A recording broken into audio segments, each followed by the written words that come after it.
Hello students, welcome my YouTube channel শিক্ষা সঙ্গম। আজ আমরা 2026-27 কেন্দ্রীয় বাজেটের গুরুত্বপূর্ণ পয়েন্ট অর্থাৎ বাজেটে কি কি প্রকাশিত হলো সেগুলো সহজভাবে তোমাদের সামনে তুলে ধরব। তো প্রতি বছর কেন্দ্রীয় বাজেট প্রকাশিত করেন অর্থমন্ত্রী।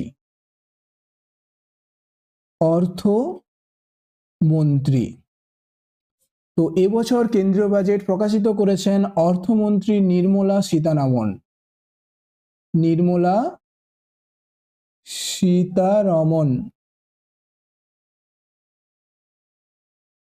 এটা তার 9তম, অর্থাৎ তিনি এটা নিয়ে 9বার কেন্দ্রীয় বাজেট পেশ করেছেন। কেন্দ্রীয় বাজেট 112তম ধারায় আছে, ঠিক আছে, অর্থাৎ কেন্দ্রীয় বাজেট 112তম আর্টিকেলে রয়েছে।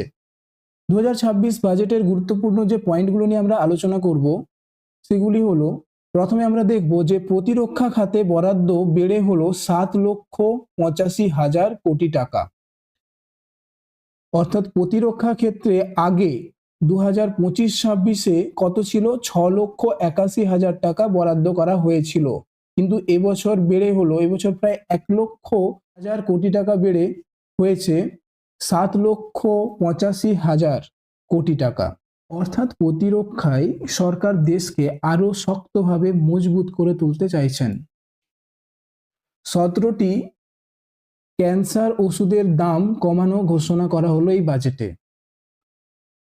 MSME অর্থাৎ micro, small and medium enterprise সেক্টরের জন্য 10,000 কোটি বরাদ্দ করা হলো। অর্থাৎ কি, ক্ষুদ্র শিল্পের উপর সরকার খুব আরো বেশি জোর দিতে চাইছেন, ক্ষুদ্র শিল্পের উপর সরকার আরো বেশি জোর দিতে চাইছেন। রাজ্যগুলির জন্য বরাদ্দ করা হলো 1.4 লক্ষ কোটি টাকা। সারা দেশে 16,000 নতুন সেকেন্ডারি স্কুল তৈরি করা হবে এবং প্রতি জেলায় তৈরি হবে একটি করে মহিলাদের হোস্টেল।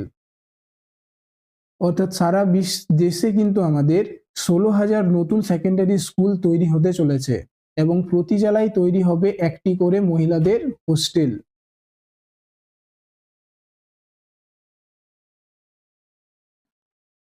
আচ্ছা, all India institute of medical science বা এইমস এর মতো গোটা দেশে 3টি অল ইন্ডিয়া ইনস্টিটিউট অফ আয়ুর্বেদও তৈরি করতে চলেছে কেন্দ্র। অর্থাৎ আয়ুর্বেদিক চিকিৎসায় আমাদের সরকার কিন্তু এবারে একটু বেশি জোর দিতে চাইছেন, তাই 3টি all India institute of Ayurveda তৈরি করতে চলেছেন কেন্দ্র। মহাকাশ ক্ষেত্রে বরাদ্দ বাড়ানো হলো 1,690 কোটি টাকা, ঠিক আছে। মহাকাশ ক্ষেত্রে যে আমাদের দেশকে আরো এগিয়ে নিয়ে যাওয়ার জন্য 1,690 কোটি টাকা বাড়ানো হলো। 4টি টেলিস্কোপের আধুনিকরণ করা হবে। বারাণসী ও শিলিগুড়ি রেল করিডোর, দুর্গাপুর শিল্প করিডোর, 20টি নতুন জাতীয় জলপথের ঘোষণা। 20টি নতুন জাতীয় জলপথ তৈরি করার ঘোষণা করা হয়েছে।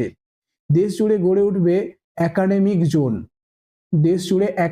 জোন, গড়ে উঠবে। 1 এপ্রিল থেকে লাগু হতে চলেছে নতুন আয়কর আইন। কন্টেন্ট ক্রিয়েটারদের জন্য 10,000 কোটির বিশেষ বরাদ্দ, অর্থাৎ কন্টেন্ট ক্রিয়েটারদের জন্য ভালো একটা খবর যে 10,000 কোটি টাকা সরকার বরাদ্দ করতে চলেছে। কর্মসংস্থানে এআই এর কি প্রভাব ফেলছে তা বুঝতে উচ্চ ক্ষমতা সম্পন্ন কমিটি গঠন। অর্থাৎ কর্মসংস্থানে এআই এর কি প্রভাব ফেলতে পারে তার বুঝতে উচ্চ ক্ষমতা সম্পন্ন কমিটি গঠন করা হবে।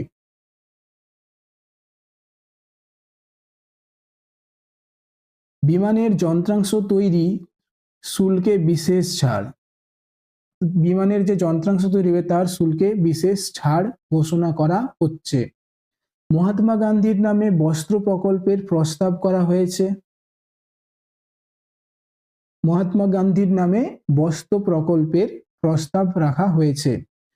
ঐতিহাসিক ও আধ্যাত্মিক পর্যটনে জোর দেওয়া হবে এবং তার জন্য 10,000 গাইডারকে প্রশিক্ষণ দেওয়া হবে। অর্থাৎ আমাদের যে ঐতিহাসিক ও আধ্যাত্মিক পর্যটনের জোনগুলো রয়েছে, কেন্দ্রগুলো রয়েছে, সেগুলোকে আরো সুন্দরভাবে গড়ে তোলার, সেই দিক থেকে ভারতকে আরো উন্নত করার জন্য জোর দেওয়া হচ্ছে। এর জন্য প্রায় 10,000 গাইডকে প্রশিক্ষণ দেওয়া হবে। ভবিষ্যতের ভারত গড়তে মূলধনী খাতে বিরাট বরাদ্দ। এবারের বাজেটের এই গুরুত্বপূর্ণ পয়েন্টগুলো তোমাদের সামনে তুলে ধরলাম। এগুলো কিন্তু তোমাদের আপকামিং পরীক্ষাও কিন্তু এই পয়েন্টগুলো থেকে কোশ্চেন পড়তে পারে। ঠিক আছে, তো ভিডিওটি ভালো লেগে থাকলে ভিডিওটি লাইক করো এবং চ্যানেলটিকে সাবস্ক্রাইব করে রাখো, যাতে এরকম আপডেট তোমার কাছে ফার্স্টে চলে আসে। তো ভিডিওটি আমি এখানেই শেষ করলাম।